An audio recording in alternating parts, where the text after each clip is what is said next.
ঈদ উল ফিতর উপলক্ষে বাস ট্রেনের টিকিট বিক্রির দ্বিতীয় দিন আজ শুরু হচ্ছে ২৫ মার্চের ট্রেনের অগ্রিম টিকিট বিক্রি। এবার ঈদযাত্রায় ঢাকা থেকে ছেড়ে যাওয়া ট্রেনের মোট আসন সংখ্যা ৩৫,৯৩৫টি। সকাল ৮টা থেকে টিকিটগুলো অনলাইনে বিক্রি হচ্ছে। এ সময় পাওয়া যাবে রেলওয়ের পশ্চিমাঞ্চলের আন্তনগর ট্রেনের টিকিট। অন্যদিকে দুপুর ২টায় বিক্রি শুরু হবে পূর্বাঞ্চলের আন্তনগর ট্রেনগুলোর টিকিট। বরাবরের মতো এবারও আন্তনগর ট্রেনের ৭ দিনের অগ্রিম টিকিট বিশেষ ব্যবস্থায় বিক্রি করা হবে। বিশেষ ব্যবস্থায় বিক্রি হওয়া কোনো টিকিট রিফান্ড করার সুযোগ থাকছে না। গাবতলী, মহাখালী ও যাত্রাবাড়ি সহ বিভিন্ন বাস কাউন্টারে দেখা যায় ঈদের আগের দুদিনের টিকিটের চাহিদা বেশি।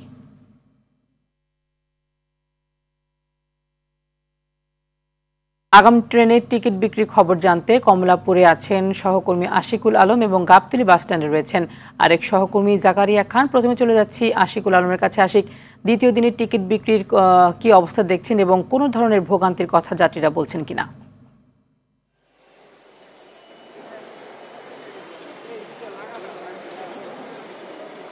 ধন্যবাদ আপনাকে। আপনি জেনে থাকবেন যে শতভাগ টিকিটই কিন্তু এখন অনলাইনে দেওয়া হয়, যার কারণে কিন্তু আপনার চিরাচরিত যে রূপ আমরা গেল কয়েক বছর যাবত আগেও দেখেছিলাম যে এখানে হাজার হাজার লোকের সমাগম থাকতো, সে ধরনের কোনো সমাগম কিন্তু নেই। এবং এখানে আজকে যারা যথারীতি যাচ্ছেন ট্রেনে তারাই শুধু টিকিট কাটছেন। আমরা যেটুকু জেনেছি যে সকালে ৮টা থেকে যে পশ্চিমাঞ্চলের টিকিট দেওয়া শুরু হয়েছে, সেই টিকিট কিন্তু এখন শেষ পর্যায়ে রয়েছে। অনলাইনে যারা টিকিট কাটছেন তারা আমাদেরকে এমনটাই জানিয়েছেন এবং কিছুক্ষণ পরেই স্টেশন মাস্টার একটি ব্রিফ করবেন এবং সেখানে তিনি আনুষ্ঠানিকভাবে বিষয়গুলো আমাদেরকে জানাবেন। এছাড়া দুপুর ২টা থেকে কিন্তু পূর্বাঞ্চলের যে টিকিট সেগুলো দেওয়া শুরু হবে এবং তখন কিন্তু পূর্বাঞ্চলে যারা টিকিট প্রত্যাশী তারা টিকিট কাটতে পারবেন।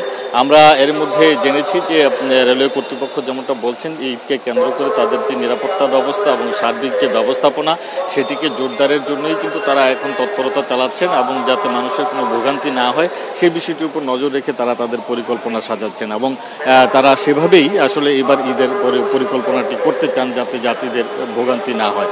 এছাড়া এবার ৪৩টি আন্তনগর ট্রেনের যে টিকিট দেওয়া হচ্ছে সেই মোট টিকিট কিন্তু ৩৬,০০০ টিকিট প্রতিদিনই দেওয়া হচ্ছে। এই টিকিট আজকের যে টিকিট সেটি কিন্তু ২৫শে মার্চের টিকিট, যেহেতু আজকে ১৫ তারিখ, ১০ দিন আগ থেকেই সেই টিকিট দেওয়া হচ্ছে। এছাড়া অন্যান্য যে ব্যবস্থাপনা সেটির বিষয়ে কিন্তু রেলওয়ে কর্তৃপক্ষ জোরদার তৎপরতা তাদের চালাচ্ছে।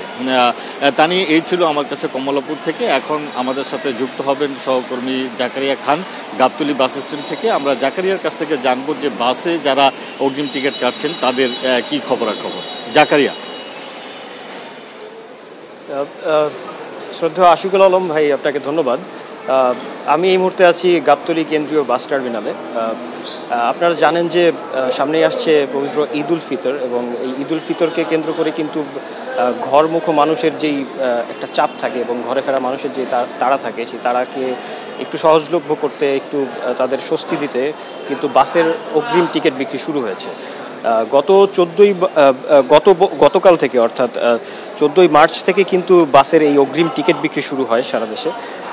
তারই অংশ হিসেবে গত 14 তারিখে 24 মার্চের টিকিট বিক্রি করে বাস কাউন্টারগুলো এবং আজকে 15ই মার্চ, আজকে কিন্তু 25শে মার্চের এবং তার পরবর্তী যেসব ডেটের টিকিটগুলো আছে সেই টিকিটগুলো কিন্তু বিক্রি করছেন এখানে।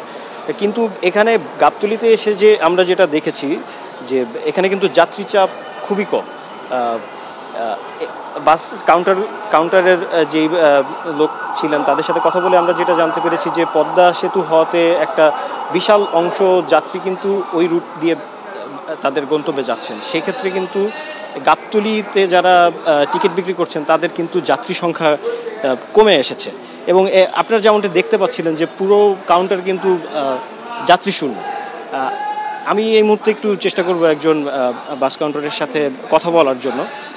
আপনি যদি একটু জানাতেন আমাদেরকে যে যাত্রী চাপ কেমন এবং এই যাত্রী, আপনি যেমনটি বলছিলেন একটু আগে যে যাত্রী কম, সেটা কি জন্য যদি আমাদের। যাত্রী চাপ হলো আপনার কীভাবে থাকবে, আপনার পদ্মা সেতু হওয়ার পরে দক্ষিণ অঞ্চলের যাত্রীগুলো সব সায়দাবাদে চলে যায়, গুলিস্তান চলে যায়, ওইখান থেকে ওদের শর্টকাট হয়ে চলে যায়। এখন আগের মতো আর গাবতলী নেই। আপনি বলছিলেন যে এখানে একটা বাইপাস রুট হচ্ছে, সেটা হলে হয়তো যাত্রী চাপ কিছুটা বাড়বে, সেটা নিয়ে। বাইপাস রুট হচ্ছে আপনি হলো তুরাগ মধুমতি মডেল টাওয়ারের ওই পাশে মোগরাকান্দা দিয়ে একটা রোড হচ্ছে, ওইটা হলে গাবতলীর পরিস্থিতি কিছুটা আগের থেকে অনেক ভালো হবে আশা রাখা যায়। যেমনটি আপনারা শুনছিলেন যে এখানে যাত্রীচাপ কম এবং তারা আশা করছেন যে এখানে যে বাইপাস রুটটি হচ্ছে সেটি হলে যাত্রীচাপ কিছুটা বাড়বে। এই ছিল আমার কাছে সর্বশেষ গাবতলী থেকে। তানি, আপনাদের দুজনকে ধন্যবাদ।